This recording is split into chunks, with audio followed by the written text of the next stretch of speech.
In this video, I'm going to cover a topic that everyone is talking about right now, writing to market. I get a little cranky too, so hold on to your hats.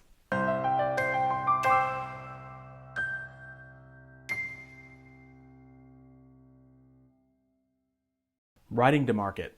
Turn on a podcast, read a book published in the last few months, or read a blog, and I guarantee you'll hear someone talking about whether you should write to market. You will also hear about Chris Fox's excellent book, Write to Market, which I recommend that everyone on this channel pick up and read. Links are in the description. Fox opened up a discussion that I think we need to be having more seriously in the community. The reason I say more seriously is because I don't think we're having the right conversation right now. The conversation is, should I write to market and what tropes should I use? When it should actually be, how do I write the best book I can and where does it fit within the marketplace? Subtle difference, but this is a really huge topic, so let me explain. But before we do that, there is one group of people I don't want to spend too much time talking about though. These are the people that think they need to write about vampires because vampires are hot right now, right? These are the people that chase trends and they just write in whatever genre seems profitable even if they don't enjoy it. These people obviously have missed the point, right? But they're writing to market and they're not doing it for the right reasons. But the problem is that the conversation that we're having right now is almost exclusively about them. The people I want to focus on are the people just like you who are watching this video. Average authors. The average author understands, on a basic level, what writing to market is.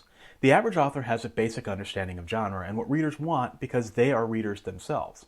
What they wrestle with is not whether they should write to market, but how to do it while also telling the stories they want to tell.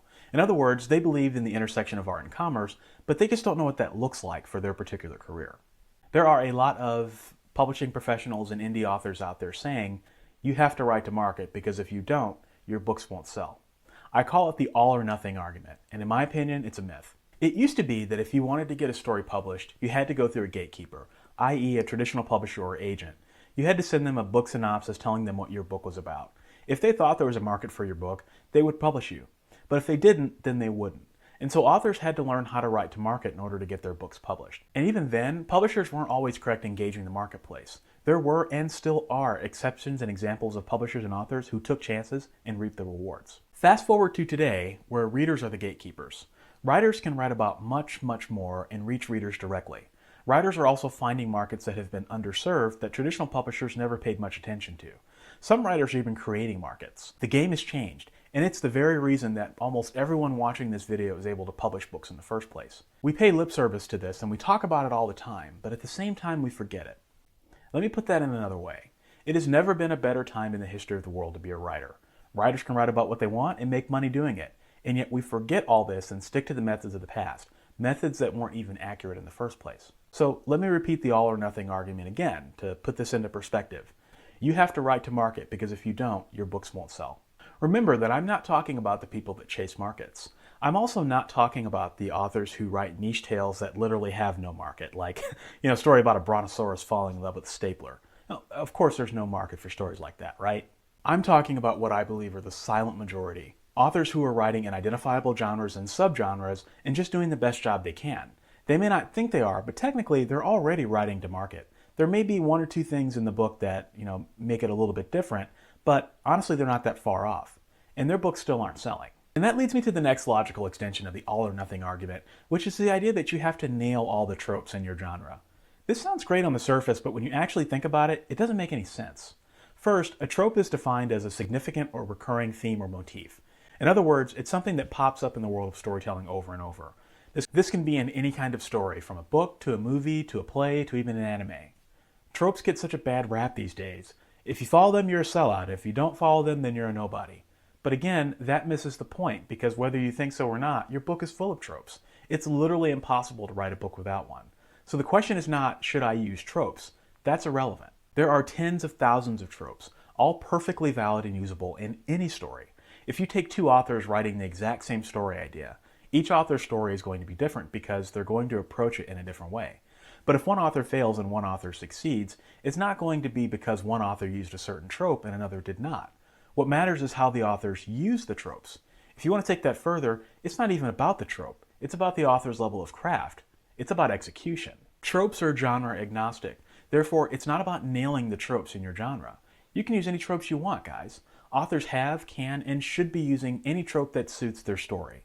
The trope doesn't matter. The execution does. Is it true that readers may expect certain tropes in certain genres? Yes, in general, high-level terms. For example, you can't have a romance that doesn't have a happy ending, or a science fiction story without science in it. But that's genre 101, right? And I argue that most authors don't have a genre 101 problem. Most authors should know the difference between science fiction and, say, mystery or thriller. Many authors have a genre 201 problem, which generally has nothing to do with tropes at all. I'll cover that in another video. But my point is that once you get past the basic genre tropes, which are usually a requirement, whatever tropes you use after that matter less and less. If you don't believe me, pick any subgenre on Amazon, look at the top 20 in the bestseller list, and run those through tvtropes.org or wikipedia.com. You'll see some common similarities at the highest level when you're looking at the plots, but when you really start getting into the nitty-gritty of the stories, you'll see that each book varies wildly in the tropes that they use. The reasons that these books are successful are just many, right? But one reason you could argue that they're successful is because the authors successfully execute on their tropes. Thus, they satisfy their readers. As writers, this is what we should be interested in. Not the trope, but the execution. But isn't storytelling execution the very thing that we writers need to be focusing on anyway? But that's not the conversation we're having. That part gets left out. Or worse, the conversation becomes, well, what tropes can I use, and how can I make my story look like every other story that's on the market? We talk about the market like there are only one or two ways to write a story, and so authors think they need to do that and compromise their storytelling ability by using only a handful of tropes and making their books look like every other book on the market in order to make readers happy. But if you go down this path, then everything you write is going to be cliched. And even if you do write a book to the market, and even if it does sell, is this really the kind of career you want to build long-term, writing books that look exactly like everyone else's? Really? I argue that authors don't have a market problem, right? We talk about writing to market. Authors don't have a market problem. They usually have a marketing problem.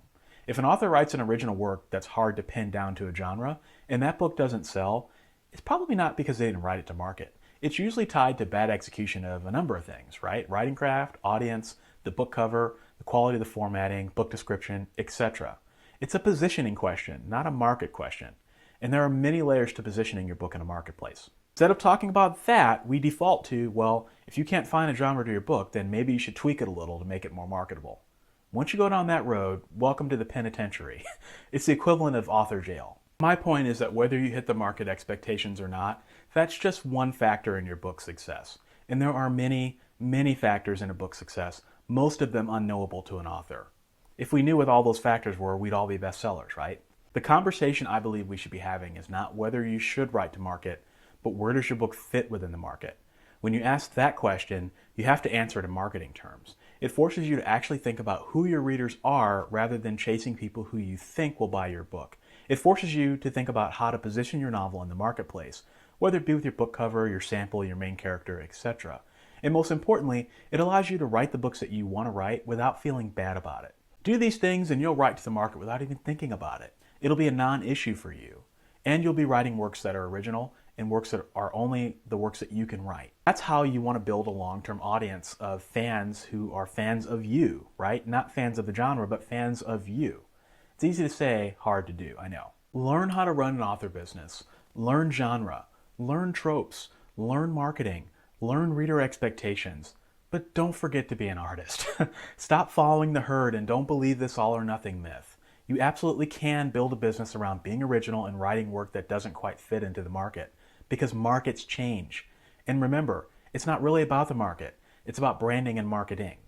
Focus on those things and then the game will change for you. I'm building a career in spite of this nasty myth and it's working out pretty well for me so far. Later this summer I have a course coming out that I hope will dispel the all or nothing myth forever. If you want more information on it, join my mailing list to subscribe to get notifications or subscribe to the channel because I'll be announcing it when it launches here too. I haven't even scratched the surface of this topic, guys, because there's so much more we could talk about here, but I'm going to leave it at that for this week. That's it for this video.